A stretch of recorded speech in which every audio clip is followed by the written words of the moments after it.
Our most memorable project so far is this the largest Coral Triangle initiative. This is the large project that we won last year, and which helped us catapult to #1. It's the Amazon of the high seas. Yes, The Coral Triangle. The Coral Triangle is a very rich biodiversity. It's a biodiversity-rich region. And what did the project entail? So Indonesia, Philippines, and there are 6 countries. 6 countries. Indonesia, Malaysia, Philippines in the Southeast Asian part, and Papua New Guinea, Solomon Islands, and Timor-Leste in the Pacific. The services that we're providing under the CTI, we call it the CTI project, is really to assist the government in implementing what they have developed as their national plans of action.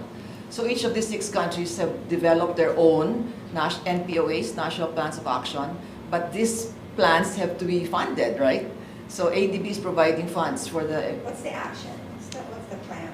Oh, the plan actually contains several goals. CTI has 5 goals, and these include, for example, ecosystem approach to fisheries management implementation, then also climate change adaptation, the establishment of marine protected areas. Do we have much hope in this climate change mitigation with this CTI? Are countries really implementing what you suggest? Yes, climate change adaptation is actually the route that's being pursued in the countries. Climate change adaptation actually involve natural resource management measures. For example, mangrove protection, because the mangroves serve as buffers. Yes. So if the waves are high, you have a mangrove buffer zone, then that helps minimize the impact of the waves. If you have coral reef management, that's one of the adaptation measures that we are promoting. Anyway, the major impact of climate change, as far as you can find your discoveries. Oh, the major impacts, actually, there are climate change and disasters are so closely related, because climate change causes, for example, sea level rise.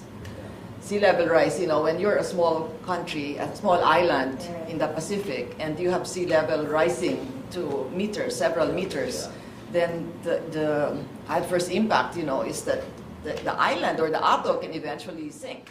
What we're trying to do is try to help the communities to adapt, to become more resilient. I mean, is climate change real? Climate change is so real. The figures are there. I think we just have to keep on bombarding the population about the threat of climate change. Because some people think that climate change is still far-fetched. It's going to happen, but it's not going to happen soon. But it's a gradual thing.